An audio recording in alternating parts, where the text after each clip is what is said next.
नमस्ते, आप सभी का स्वागत है आज के इस कार्यक्रम में और मेरे साथ हैं आज एयर मार्शल अनिल चोपड़ा जी और जय हिंद। आप जय जैसा हिंद। जानते हैं यस। तो आप सभी से अनुरोध है कि कृपया चैनल को सब्सक्राइब कर लें, वीडियो को लाइक कर लें। तो sir, Indian air force is the flavour of the season. चारों तरफ इंडियन एयर फोर्स की बात हो रही है और अब ये भी बात हो रही है कि साहब की चारों तरफ यही डिस्कशन हो रहा है कि भाई कितने ठिकाने मार गिराए और पाकिस्तानी कह रहे हैं कि साहब कि ये लोग छुपा रहे हैं और ज़्यादा मार गिराए कि जो ये बता रहे हैं वो कम है, हमारी तो मार ज़्यादा पड़ी है। तो व्हाट इज़ द रियलिटी? या संजय, सबसे पहले तो बहुत खुशी होती है कि आपके साथ की to join with Jaipur dialogues every time and कैसे आप सारे देशवासियों को एजुकेट कर रहे हो, इतने अच्छे अच्छे प्रोग्राम, जितने variety of people you are bringing, और द काइंड ऑफ कमेंट्स हम देख रहे हैं आपके यूट्यूब वीडियोस के ऊपर जो आ रहे हैं, पब्लिक की अवेयरनेस कितनी बढ़ रही है, बहुत खुशी की बात है। और आज जैसे आपने कहा थैंक यू कि sir. the flavor of the season और the force in action and चर्चा के अंदर जो है वो है इंडियन एयरफोर्स, बिकॉज 90 आवर्स के अंदर जो काम इंडियन एयरफोर्स ने किया है क्रॉस पाकिस्तान, लेंथ और डेप्थ, तरह तरह के टारगेट्स को अटैक किया गया है। और जैसे आपने सही कहा कि पाकिस्तानी कह रहे हैं कि आप तो कम बता रहे हो, सच में 8-10 और टारगेट्स उन्होंने सुना दिए हैं जो वो कह रहे हैं कि हमने अटैक किए। हालांकि हमारी जो पोजीशन है वो हमने बताई है। आहिस्ता आहिस्ता और भी डिटेल्स निकलेंगी। और जैसे आपने कहा टारगेट्स जो हमारा पहली रात अर्ली मॉर्निंग का जो टारगेट्स थे, 7th अर्ली मॉर्निंग के जो टारगेट्स थे वो तो टेररिस्ट टारगेट्स थे। लोग कहते हैं 9 टारगेट्स, एक्चुअली 9 प्लेसेस थी, 14 टारगेट्स थे, तो इसलिए एक एक कई जगह में मोर देन 1 टारगेट था। और किस तरह के हमने टारगेट लिए, कौन कौन सी टेरर ऑर्गेनाइजेशन जिन्होंने हमारे देश में कितनी दहशत फैला रखी थी, जैसे सवाई नाला कैंप जो है मुजफ्फराबाद में, जी, जी। ये ट्रेनिंग सेंटर था तैयबा का, और इन्होंने टेररिस्ट अटैक किए थे इंडिया में अक्टूबर 2024 में सोनमर्ग में, और उन्होंने फिर अटैक किया गुलमर्ग में, और फिर पहलगाम अटैक में भी उनका फुटप्रिंट था, उन्होंने ही ट्रेनिंग की थी। और फिर हमने स्वेदना बिलाल कैंप जो मुजफ्फराबाद में है वहां पे अटैक किया।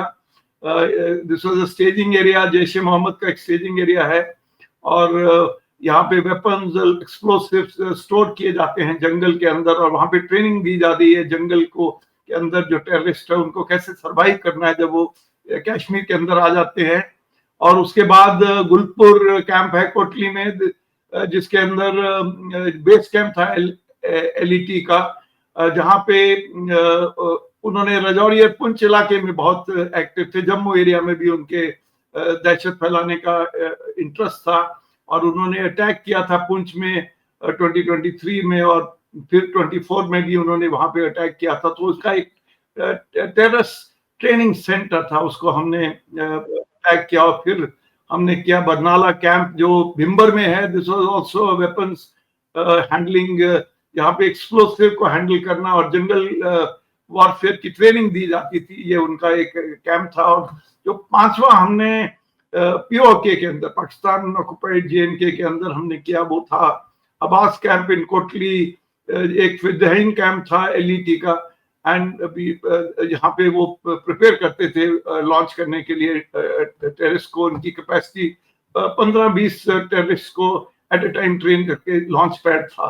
तो ये टेरर तो पीओके में थे। मगर देखो आगे हमने बालाकोट में जावा टॉप में अटैक किया था, मगर इस बार टारगेट जो पाकिस्तान के अंदर, पंजाब के अंदर जो टारगेट थे वो बहुत महत्वपूर्ण थे। और इनमें आप जैसे जानते हैं, और इतने दिन से हम इसके बारे में चर्चा कर रहे हैं, Sarjal camp Sialkot terrorist were killed, जो जम्मू एंड कश्मीर के पुलिस के अगेंस्ट उन्होंने टेरर अटैक किया था मार्च 25 में, और उनको वहां पे भी ट्रेनिंग कैंप था। फिर मोहम्मद फिर महमून जिया कैंप इन सियालकोट, जहां पठानकोट के एयरफोर्स के बिल्कुल ऑपोजिट है, और उन्होंने ही पठानकोट एयरबेस के ऊपर जो अटैक किया था, उन लोगों ने ही अटैक किया था। और फिर मरकज ताइबा कैंप इन मुरीद के, जहां पे टेररिस्ट हुआ, participated in 2008 Mumbai terror attack, वो लोग वहां पे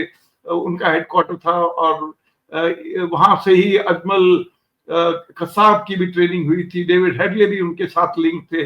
तो इनको हमने अटैक किया। और आखिरी और सबसे इंपॉर्टेंट जो था मरकज सुभान अल्लाह, जो भवालपुर में है, जो हेडक्वार्टर है जैश ए मोहम्मद का, रिक्रूटमेंट ट्रेनिंग वहां होती है, वहां पे इंडोक्ट्रिनेशन किया जाता है। हमने ये सारे टेरर स्टेशंस को, सेंटर्स को अटैक किया। और पिन पॉइंट एक्यूरेसी, देखिए टेलीविजन पे आपने देखा है कि सैटेलाइट पिक्चर सारे वर्ल्ड ने देख ली है, कैसे डोम्स के अंदर से होल बनाए गए हैं, कितने एक्यूरेटली डोम्स के अंदर एंटर किया गया, और उसके बाद क्यों वो एंटर हुए, और उसके बाद एक्सप्लोड कर गया, और अंदर जो भी था दहशत, उसकी सारी भी फोटोज पाकिस्तान ने भी रिलीज कर दिए हैं। और आप जानते हैं कि उनके जो टेररिस्ट मरे, उनके लिए जो फ्यूनरल हुआ, वहां पाकिस्तान आर्मी ने पार्टिसिपेट किया, उन्होंने भी फोटोज रिलीज की। तो टेरर कैंप्स का काम हमने पहले दिन तकरीबन कर दिया था। हालांकि और टारगेट्स थे, तकरीबन 21 टारगेट्स आइडेंटिफाइड थे, और वो सब्सिक्वेंट डेज में भी किए जा सकते थे। मगर उस रात को पाकिस्तान ने अर्ली मॉर्निंग एक रिस्पॉन्स करने की कोशिश की, जिसके लिए हमने रियलाइज किया कि समय आ गया है कि हमको उनके कुछ एयर डिफेंस सिस्टम्स को न्यूट्रलाइज करना है। लाहौर के पास HQ-9 है, उस HQ-9 को सबसे पहले न्यूट्रलाइज किया गया, because that was affecting India's operations.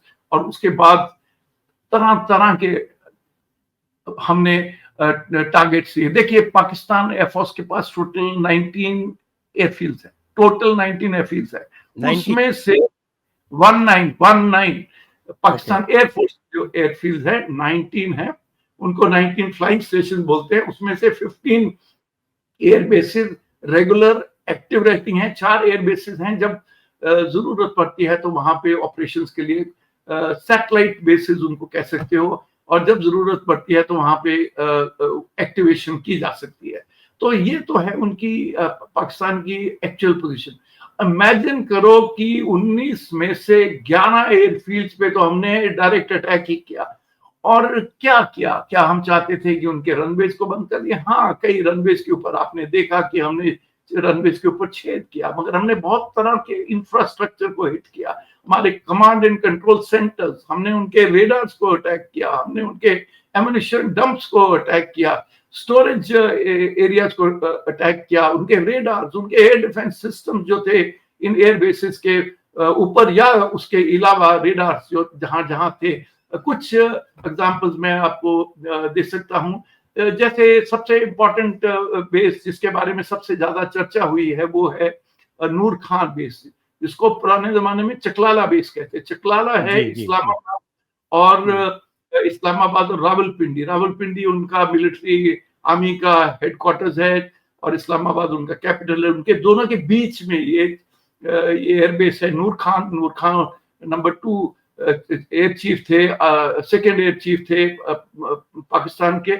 और इस बेस के ऊपर स्ट्रेटेजिक एसेट्स हैं, C-130 एयरक्राफ्ट है, IL-78 है, और उनके पास यहाँ एक कमांड कंट्रोल सेंटर है।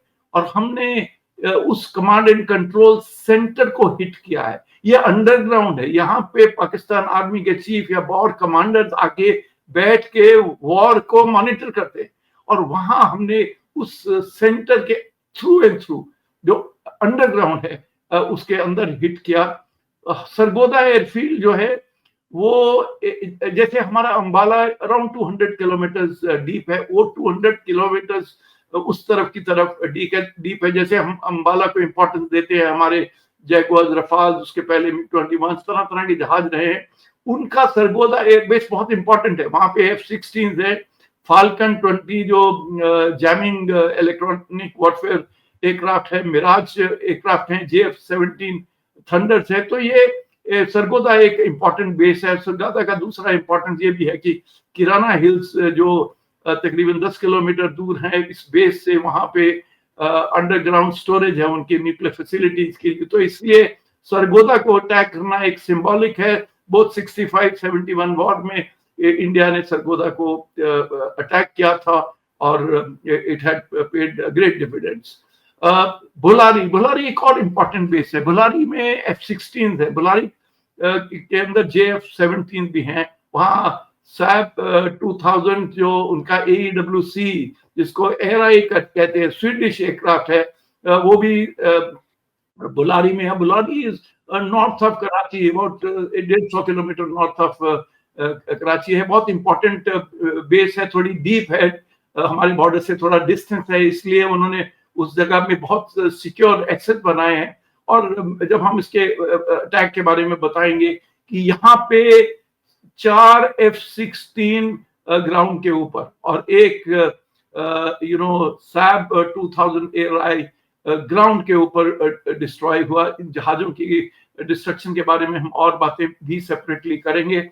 रफीकी भी एक इम्पॉर्टेंट एयरबेस है उनके पंजाब एरिया के अंदर, bordering Punjab and Sindh. JF-17 है और पूरी मिराज 3 और मिराज 5 की मेन सर्विसिंग बेस और मेन स्क्वाड्रन मिराज 3 और 5 की रफीकी बेस है। रफीकी को पुराने जमाने में शोरकोट कहा जाता था, जब हम यंग पायलट्स थे। हम उसके बाद जकोबाबाद एक और बड़ी बेस है जहां भी F-16 भी हैं, JF-17 भी हैं। फिर है मुरीद है। मुरीद एक फॉरवर्ड बेस है, रेगुलरली वहां पे एसेट्स नहीं रहते, मगर उसके उधर उन्होंने both bomb and refuelling and other dumps बना के रखे हैं, स्टोरेज एरियाज बना के रखे हैं, क्योंकि लड़ाई में वो मुरीद को यूज करेंगे और इस टाइम भी वो यूज कर रहे थे, एक्टिवेट हो चुकी थी।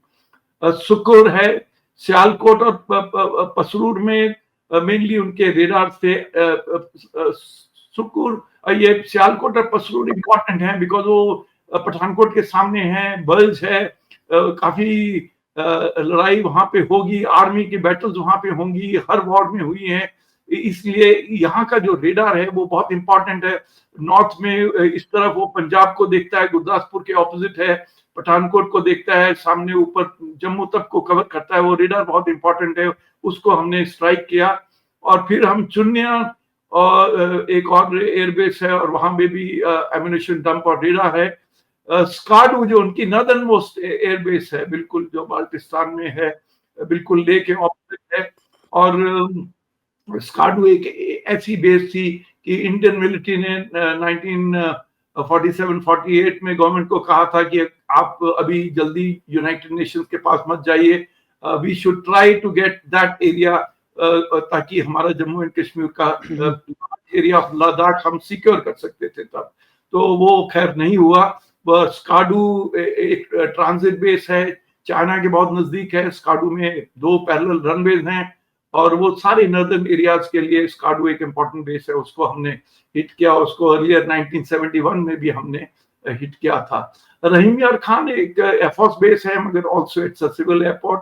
रहीम यार खान के रनवे की फोटोज, जिसके अंदर रनवे के सेंटर में बॉम्ब गिरा हुआ है और कितना बड़ा क्रेटर है, उसकी फोटोज आपको डीजी एयर ऑप्स ने पहले दिन ही दिखा दी थी। तो मुनीर है, वो कराची के अंदर है, एक ट्रेनिंग, हाँ मुनीर जो कराची में है, उसके अंदर एक ट्रेनिंग सेंटर भी है, उसके अंदर वहां स्टोरेज भी है, वहां पे एक रेडार भी है। So this is the kind of places that we have hit. And जो पाकिस्तान ने जो अब लिस्ट निकाली है कि 7-8 एडिशनल लोकेशंस उन्होंने खुद ही ओन अप कर लिया है, तो बड़ी अच्छी बात है कि एटलीस्ट पाकिस्तानी कभी कभी अपनी कमजोरियां या अपने उनके साथ क्या हुआ वो ओपनली पब्लिक में बताना शुरू कर दिया। पेशावर जो है खैबर पख्तूनवा प्रोविंस के अंदर, Attock, भवालनगर Gujrat and Jhang in Punjab province and also हाँ छांग, और Chhor and Hyderabad in Sindh province. ये इन्होंने 7 टारगेट्स ऐसे बताए हैं। That was not acknowledge. अभी तक हमने ऑफिशियली अपनी किसी ब्रीफिंग में नहीं बताया था, मगर ये 2 दिन पहले इन्होंने खुद ही पाकिस्तान ने कल अर्ली मॉर्निंग रिलीज कर दी है ये लिस्ट। सारी दुनिया को बता रहे हैं कि हमारे को सिर्फ मारा नहीं है, पर बहुत ज्यादा मारा है। That was their position as far as Pakistan is concerned. So सबसे बड़ी बात क्या है कि बहुत एक्यूरेट मैं स्ट्राइक्स। पूछना चाहूंगा इसी में, या स्कार्दू का क्या स्टेटस है? क्योंकि जब शुरू में जब ब्रीफिंग्स हो रही थी तो सेकेंड डे स्कार्दू का नाम आया था लिस्ट हाँ में, जी, जो वो 2 लेडी ऑफिसर्स और हमारे फॉरेन सेक्रेटरी जो ब्रीफिंग कर रहे थे, उसमें स्कार्दू का नाम लिस्ट में था।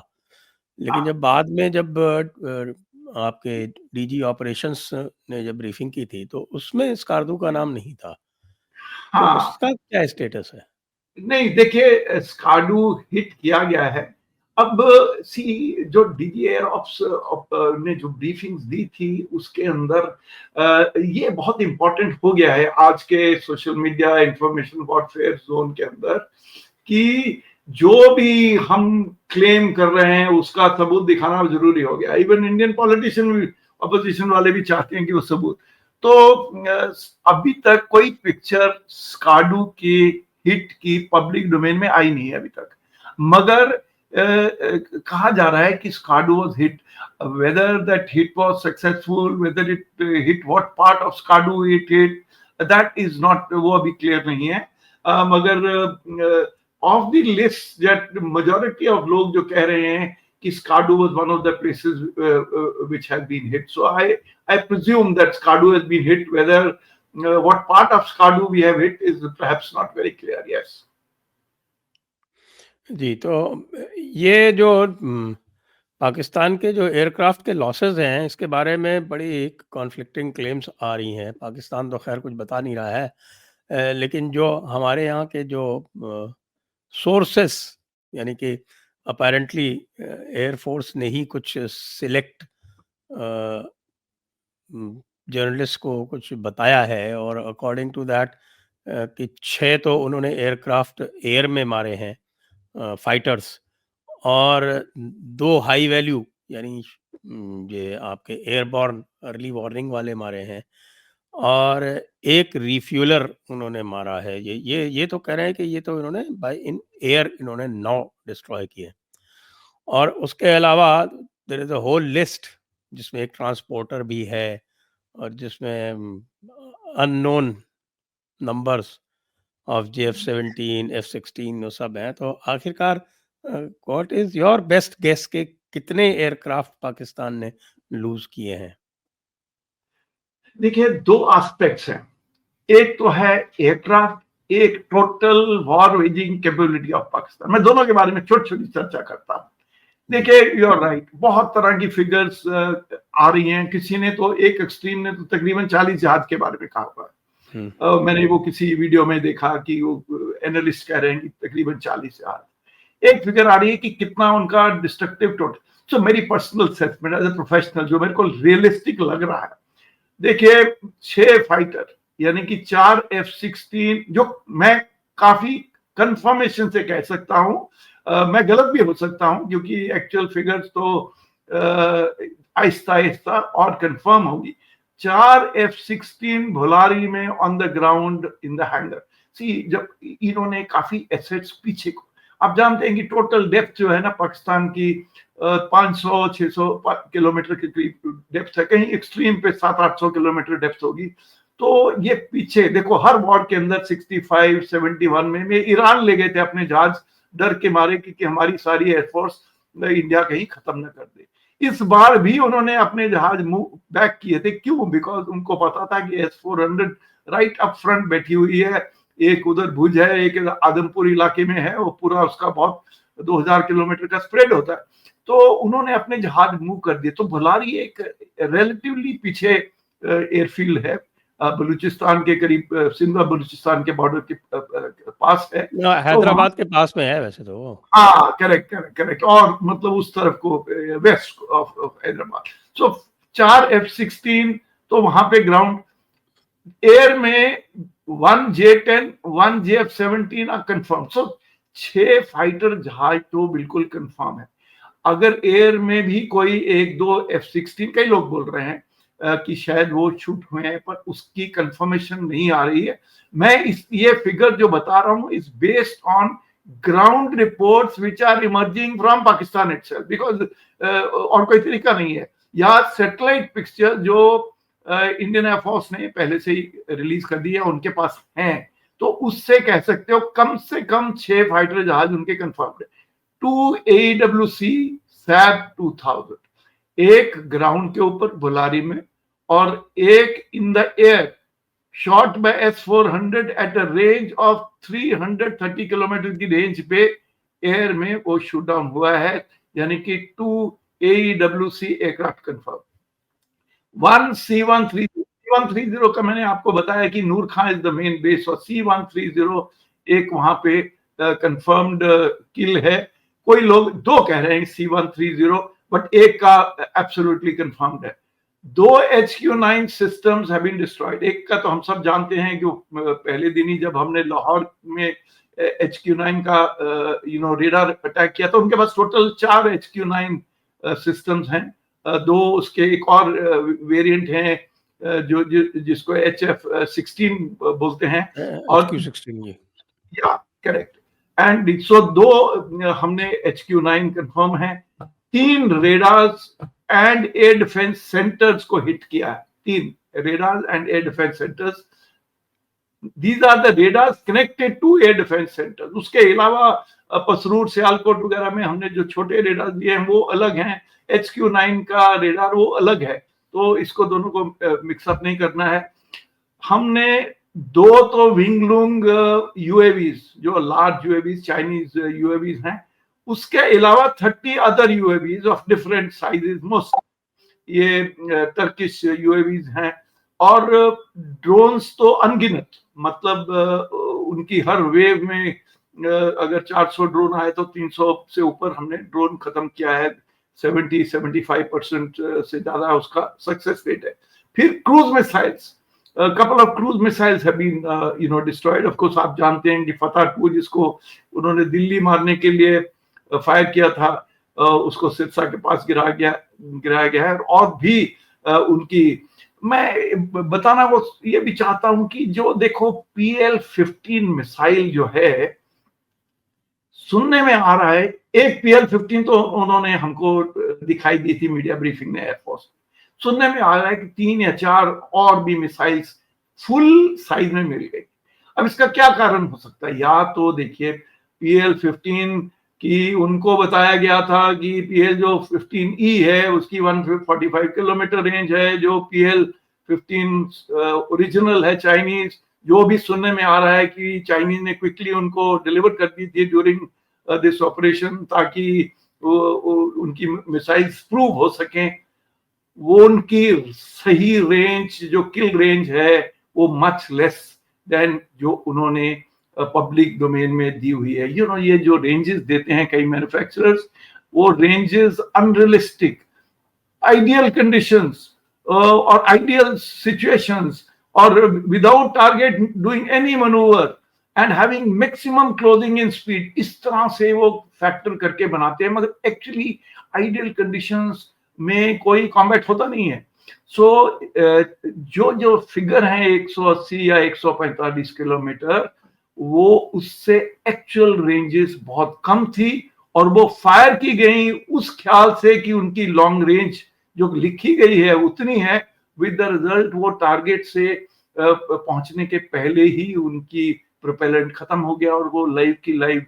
दुख की बात ये भी है उनके लिए कि नॉर्मली जब मिसाइल का प्रोपेलेंट खत्म हो जाता है उससे पहले सेल्फ डिस्ट्रक्ट करती है मिसाइल. वो भी काम नहीं किया, क्योंकि साबुत अगर मिसाइल दुश्मन के पास आ जाती है तो उनके लिए वो अच्छी सिचुएशन नहीं है.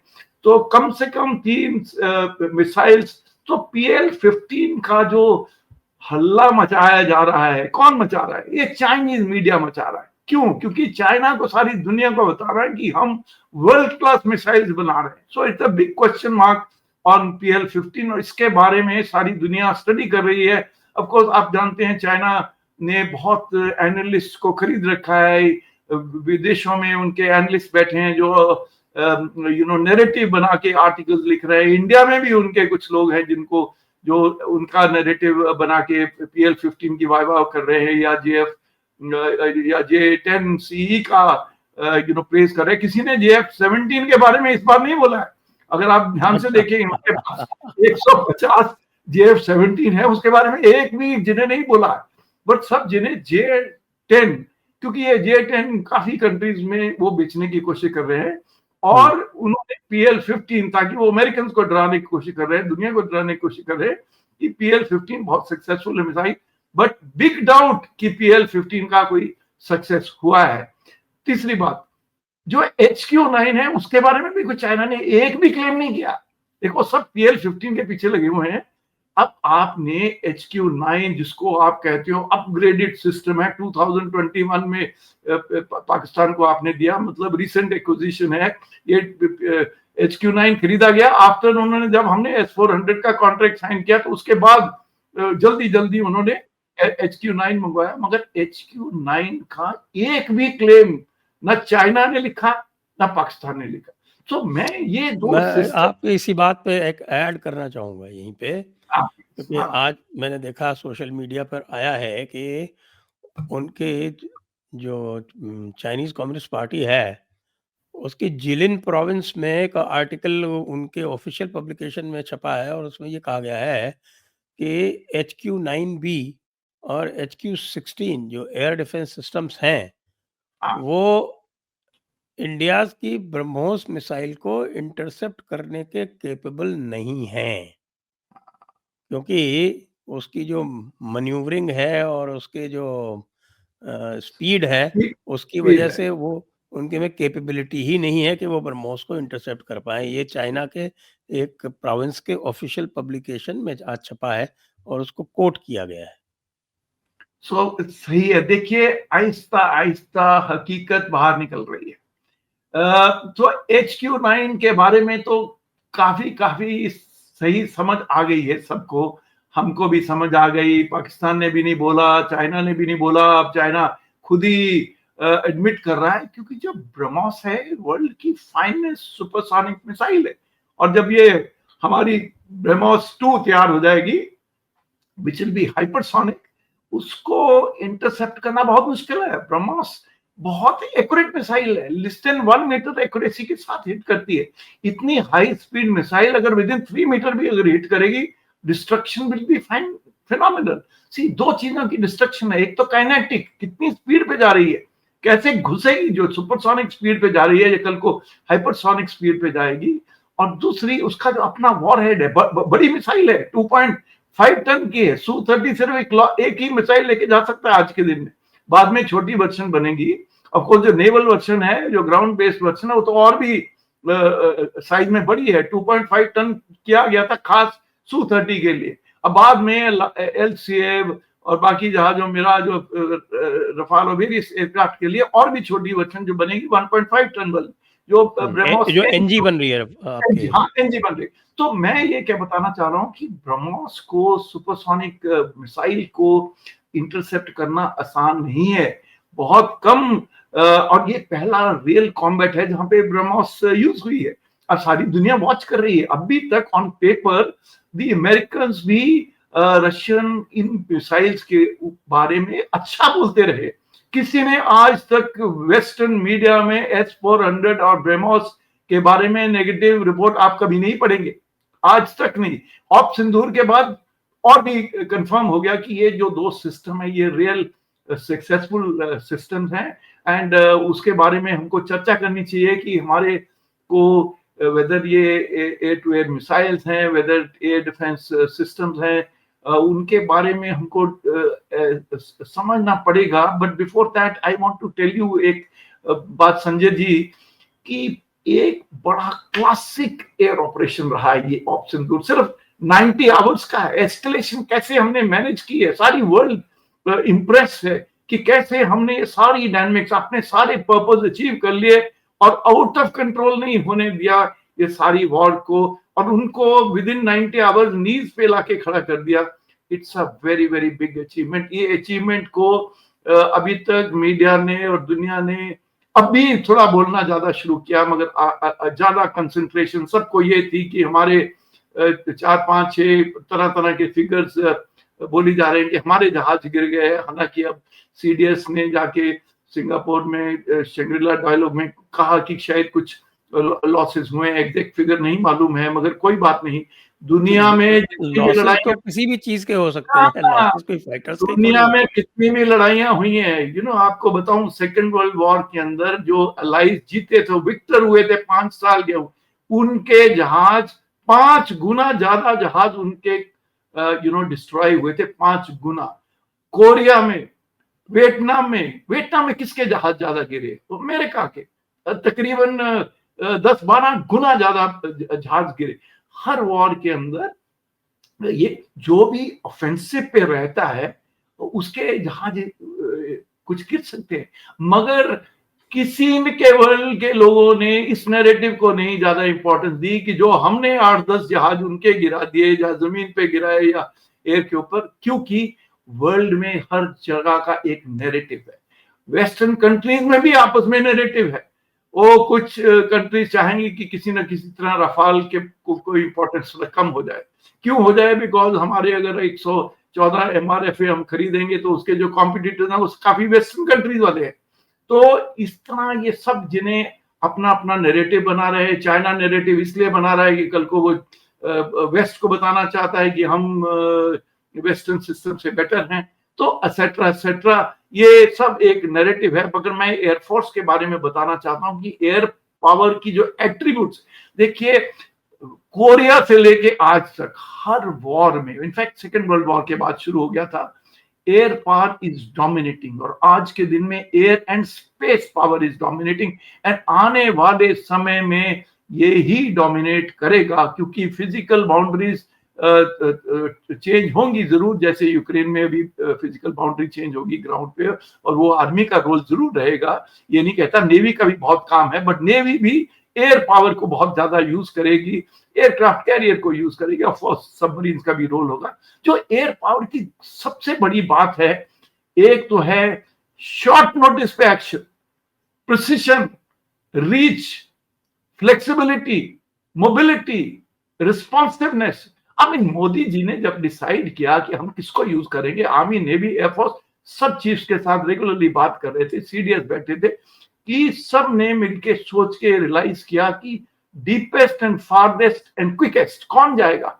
वो एयर पावर जाएगी। उसकी जो ऑफेंसिव लिथैलिटी है, उसका जो ट्रांस डोमेन है, देखिए armies, navies of the world, उनके पास बड़े बड़े एयर एसेट्स होते जा रहे हैं। क्यों हो रहे हैं? Because air power can quickly reach places, concentrate large amount of force. तो इसलिए ये जो एयर पावर के एट्रीब्यूट्स हैं, ये देश को समझने की जरूरत है।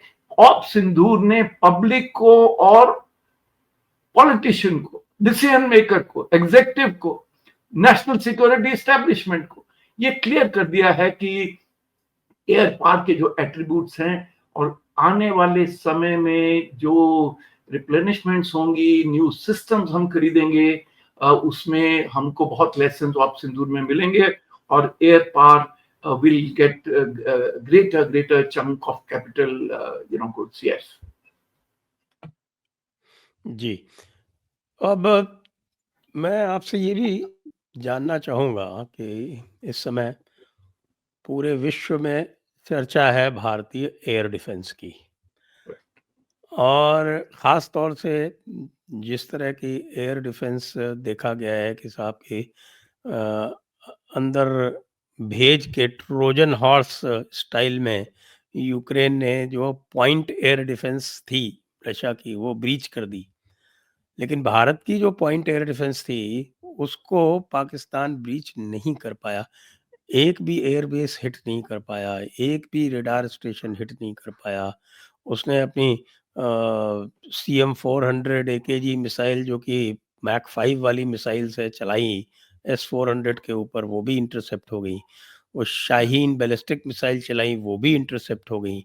और वो जो छोटे छोटे उन्होंने जो है क्वाडकॉप्टर चलाए, वो भी इंटरसेप्ट हो गए। तो नीचे से लेके ऊपर तक हर लेयर में इंडियन एयर डिफेंस ने डोमिनेट किया, तो इसको आप यदि रशियन एयर डिफेंस से या Chinese air defence, after all Pakistan की एयर डिफेंस तो चाइनीज एयर डिफेंस ही थी, इससे आप कंपेयर करेंगे तो आप किस निष्कर्ष पे पहुंचते हैं?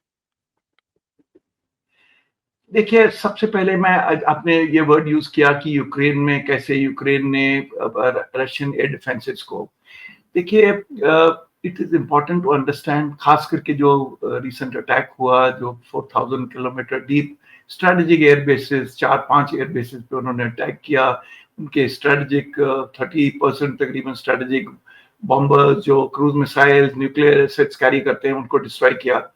वो एक very very out of the box different type का ऑपरेशन था।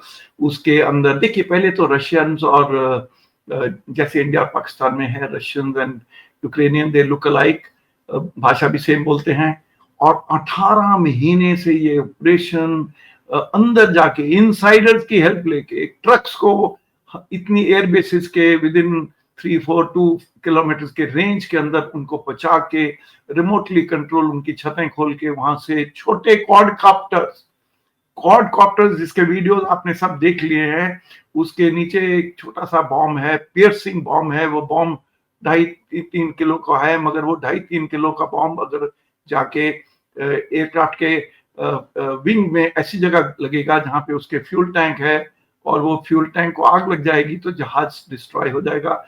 पूरा डिस्ट्रॉय नहीं होगा तो रिपेयर के लिए 6-7-8 महीने, साल भी लग सकता है। तो ये एक आउट ऑफ द बॉक्स, के पहली बार नहीं किया। यूक्रेन ने मॉस्को, क्रेमलिन, रेड स्क्वायर तक ड्रोन्स पहुंचा दिए। और मैंने काफी रशियन से बात जब की तो हमें पता लगा, उन्होंने और भी इससे पहले भी ग्राउंड के ऊपर एक Su-57 को, एक Tu-22M3 बॉम्बर को उन्होंने डिस्ट्रॉय किया, पहले भी 2 बार। तो ये सब कैसे हो सका? इनसाइडर्स, और बहुत नजदीक जाके एक छोटा सा ड्रोन आउटसाइड द एयरबेस से उन्होंने फायर किया। एक बिल्कुल कॉम्प्लेक्स सिचुएशन है, एक सब्जेक्ट है जिसके बारे में मैं एक आर्टिकल अभी खत्म किया कल ही लिख के, कि ये डायनेमिक्स को हमारे को अच्छी तरह समझना है, और इस डायनेमिक्स में कुछ भी हो सकता है।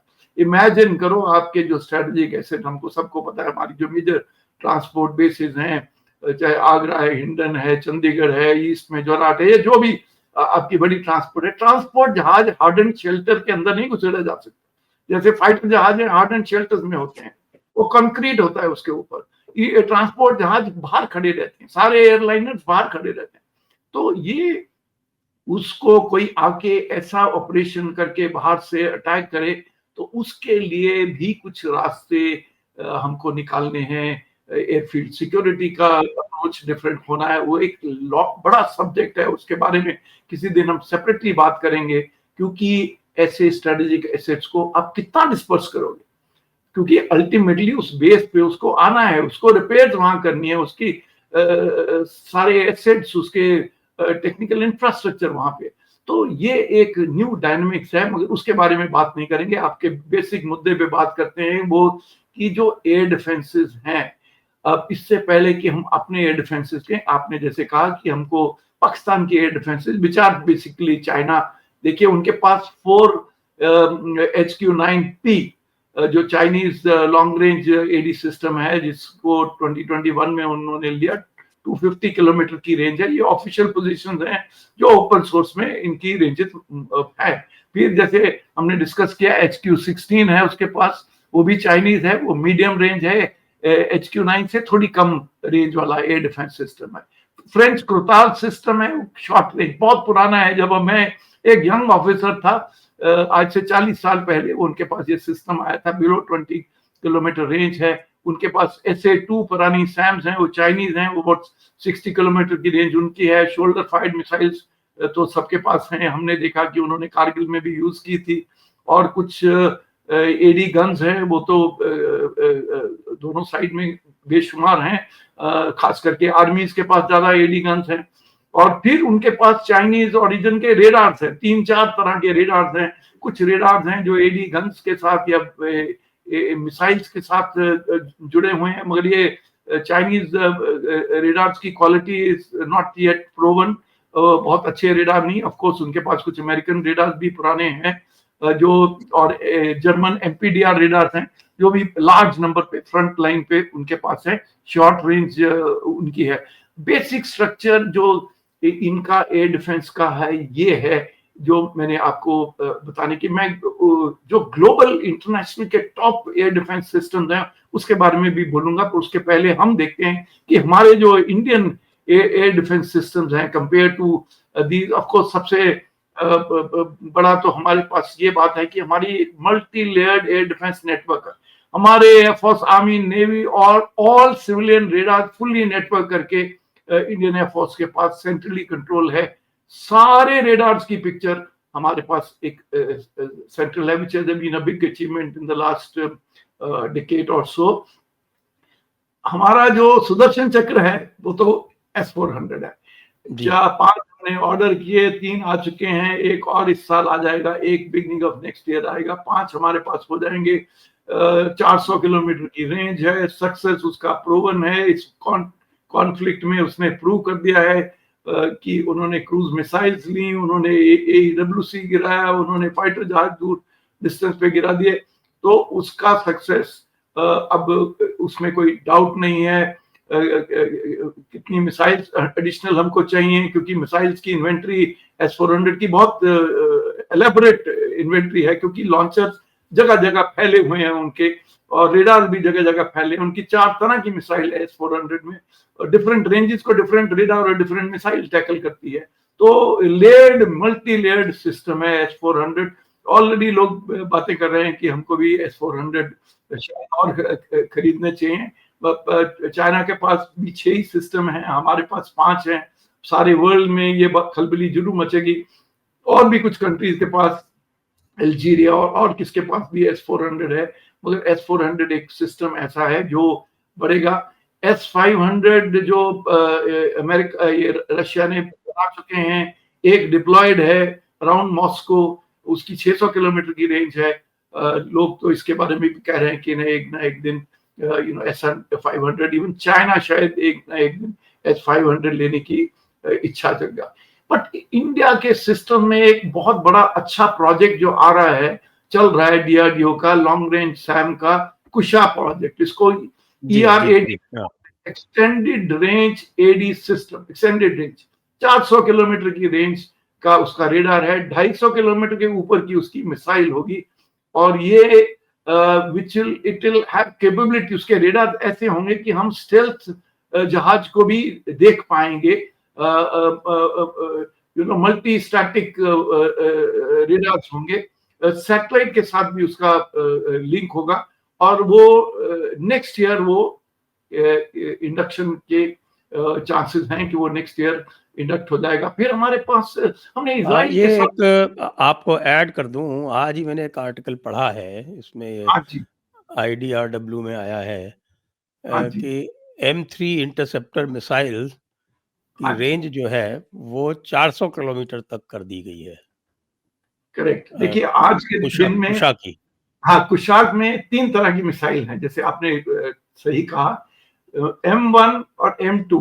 जो M2 है वो 250 किलोमीटर की रेंज की है, जो M3 है विच विल बी 400 किलोमीटर, वो डेवलपमेंट में है, और अगर 2026 में हमको 250 किलोमीटर की कैपेबिलिटी मिल जाएगी, 1-2 साल उसके बाद M3 आ जाएगी, वो 400 किलोमीटर की रेंज। आप बिल्कुल सही बोल रहे हो, मैंने भी उसके बारे में पढ़ा है, मगर मैंने जो आपको फिगर दी वो 2026 के अंदर हमारे पास 250 किलोमीटर की रेंज तक का कवर होगा, और उसके बाद आपने ठीक बोला M3 आएगी। देखिए हमने इजराइल के साथ बहुत काम किया, as far as radar and missiles are concerned. Barak 8 जो सिस्टम है MRSAM का, वो उनके साथ हमने बनाया है। 70 to 100 kilometre large quantities of MRSAM बैराक 8 जो है आर्मी नेवी एयरफोर्स के पास है, तो that is also a very formidable system. और ये भी क्रूज मिसाइल्स और स्मॉलर प्रोजेक्टाइल्स को भी हैंडल कर सकता है। फिर इंडिया का आकाश सिस्टम है, देखिए 50 किलोमीटर, 45 to 50 किलोमीटर की रेंज है, मगर अगेन लार्ज नंबर में इंडियन एयरफोर्स ने वो द लीड सर्विस उन्होंने बहुत इंडक्ट किए हुए हैं, नंबर्स बढ़ रहे हैं, आर्मी के पास भी आ गए हैं Akash system. So that is another area जिसके अंदर ऑफ कोर्स हमारे पास जो पिचोरा और ओसा पुराने रशियन सिस्टम्स हैं, शॉर्ट रेंज मोबाइल सिस्टम, पर डीआरडीओ भी नए इनके equivalent system mobile system India में भी बनाए जा रहे हैं। और फिर शोल्डर फाइड मिसाइल इग्ला और ये इग्ला की दो वेरिएंट्स हैं, M and S, we have been using that for very long time. उसकी जो मॉडिफाइड जो अपग्रेडेड वर्जन वो भी आ गई हैं। तरह तरह की एडी गन्स भी हैं हमारे पास, जैसे हमारे पास शिल्का है, तंगुष्का है, L-70 है, तरह तरह की एडी गन्स हैं। इन सब ने भी ड्रोन्स के अगेंस्ट बहुत काम किया है ऑपरेशन सिंदूर में।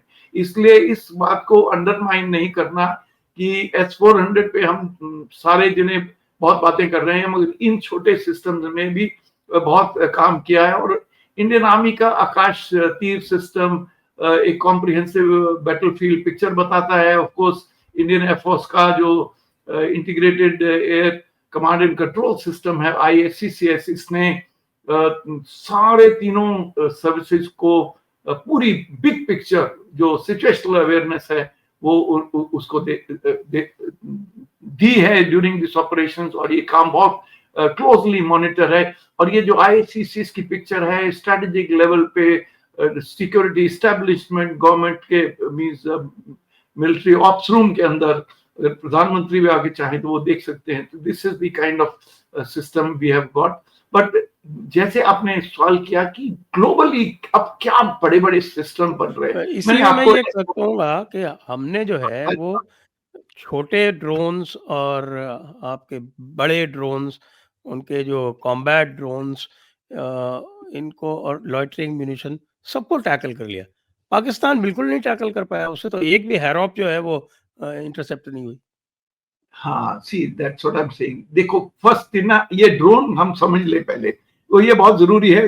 देखो जो हैरोप है ना वो एक लार्ज हाई स्पीड ड्रोन, और जो हैरोप है उसमें it's a very expensive drone, उसके अंदर बहुत बड़ा वॉरहेड है।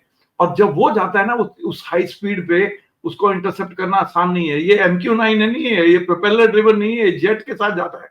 पहले इसका अपना रॉकेट बूस्टर है, फिर उसके बाद एक जेट है।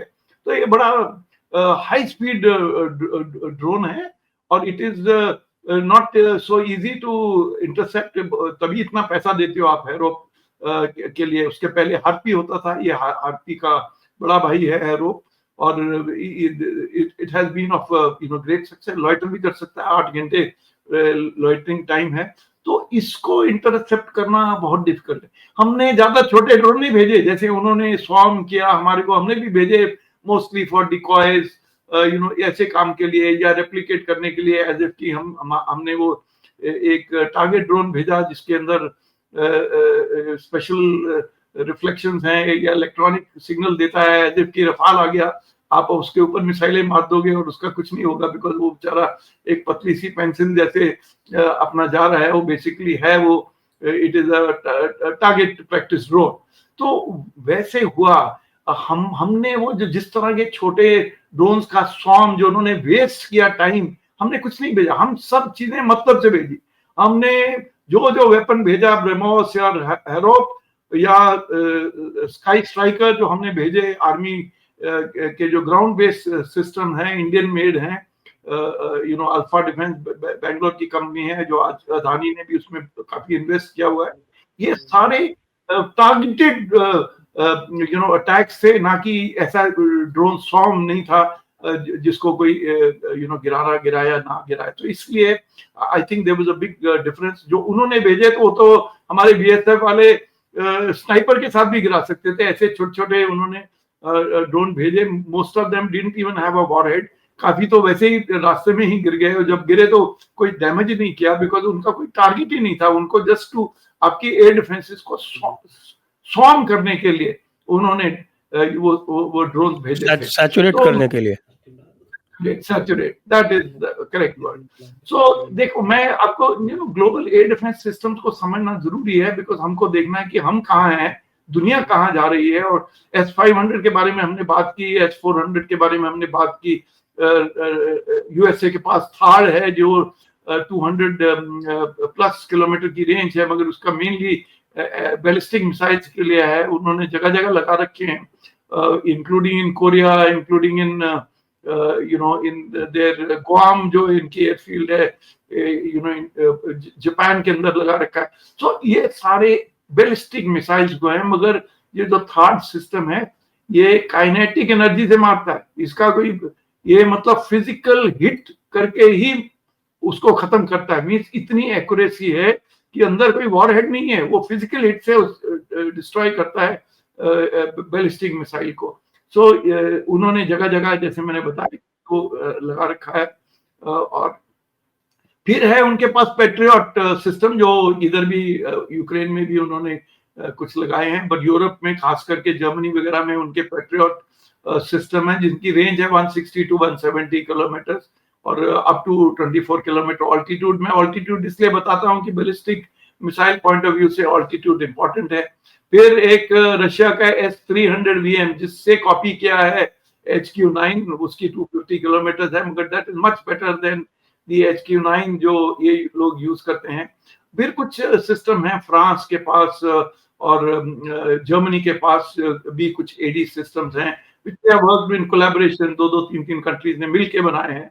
मगर जो अदर फेमस सिस्टम्स हैं, जो डेविड स्लिंग है इजराइल का, जिसकी रेंज 300 किलोमीटर है, और जो है आयरन डोम है जिसकी range from 70 to 250 kilometre, because उनके पास 3-4 डिफरेंट तरह के रेडार्स और मिसाइल्स हैं टू थ्रेट को न्यूट्रलाइज करने के लिए। तो ग्लोबल AD सिस्टम में अगर आप देखो तो हम इंडिया में we are doing all right. Of course ये S-400 तो हमारे को बाहर से आया है, मगर जब हमारा खुद का इंडिजिनस सिस्टम DRDO का कुशाक बन जाएगा तो then we will be very very well off. It will be a world class system, and I think both on missile और radar में हम इंडिया काफी सक्सेसफुल है, including also we are doing well in air-to-air missiles. Yes.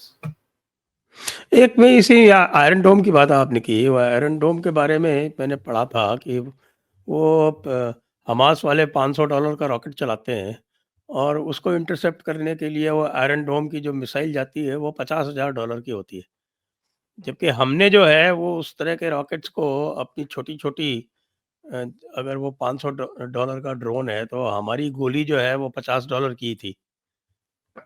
बिल्कुल, so you are absolutely right. मैंने ये ना Israeli से पूछा, बिकॉज बहुत साल से आयरन डोम को यूज कर रहे हैं। देखो छोटी सी कंट्री है इजराइल में, उनको थ्रेट इतनी है कि 10 बैटरीज, इमेजिन करो कि हमने 5 S-400 लिए इतने बड़े देश के लिए, उन्होंने आयरन डोम के 10 बैटरीज एक छोटी सी कंट्री के लिए, that is the kind of threat.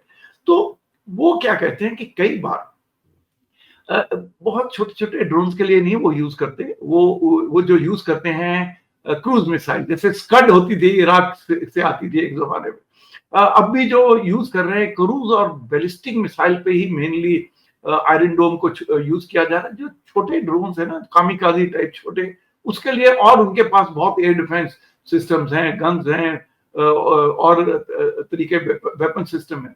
मगर इजरायली साइकोलॉजी ये कहती है कि एक भी इजरायली लाइफ को बचाने के लिए अगर मेरे को इतने $1 मिलियन की वेपन यूज करना पड़ेगा, मैं करूंगा, बिकॉज क्वेश्चन हमारे सर्वाइवल का है। ये इजरायली से जब हम बात करते हैं तो वो ऐसी बात करते हैं कि हमारे पे जो थ्रेट है, हम एक एक इजरायली को बचाना हमारे लिए बहुत जरूरी है, और उसके लिए हम even if it cost we will करेंगे। बट ऐसी बात नहीं है, वो भी एक बैलेंस तरीके से करते हैं। अगर हुथीज बैक बाय ईरान अगर वो भेज रहे हैं बैलिस्टिक मिसाइल या क्रूज मिसाइल्स, इतने डिस्टेंस से आ रही हैं, कई बार ईरान ने भी जब बैलिस्टिक मिसाइल अटैक किया था लास्ट ईयर अक्टूबर में, 1 अक्टूबर को, तो ये उसके लिए ये आयरन डोम और डेविड स्लिंग वगैरह यूज करते हैं। और ये लोग डायरेक्टेड एनर्जी वेपन्स, अमेरिका भी लगा हुआ है, ये भी लगे, इंडिया और चाइना भी लगे हुए हैं, पर इजराइल और अमेरिका थोड़ा लीड में है। डायरेक्टेड एनर्जी वेपन जब आ जाएंगे और सक्सेसफुल हो जाएंगे, लॉकहीड मार्टिन जैसी कंपनी बना रही है, तो फिर ये कॉस्ट रेशियोज सुधर जाएंगी, क्योंकि जो डायरेक्ट एनर्जी वेपन है, एक बार बन गया, इनिशियल कॉस्ट चाहे ज्यादा होगी, उसके बाद उसका जो रीलोड फायरिंग टाइम है लेजर का, that is much cheaper, means every shot is equivalent to around $15. That's what the figures they are saying. तो मतलब ये कहने का कि डायरेक्टेड एनर्जी वेपन्स एक रेवोल्यूशन लाएंगे, बट उनकी पिन पॉइंट एक्यूरेसी, उनकी पॉइंटिंग कैपेबिलिटी एक्सेट्रा वो सब इवॉल्व हो रही हैं और जरूर एक ना एक दिन होंगी। यस जी, आपका बहुत बहुत धन्यवाद सर। आपने बहुत सारे इश्यूज को, जो लोगों को इसमें जिसमें कंफ्यूजन है, उनको आपने क्लैरिफाई कर दिया सभी के लिए। और यस, दर्शकों को भी बहुत बहुत धन्यवाद। जय हिंद, जय Bharat, Vande Mataram. thank you very much, Sanjay ji, and keep up the great work. God bless you. Jai Hind. Jai Hind. जय हिंद। Yeah. Yeah.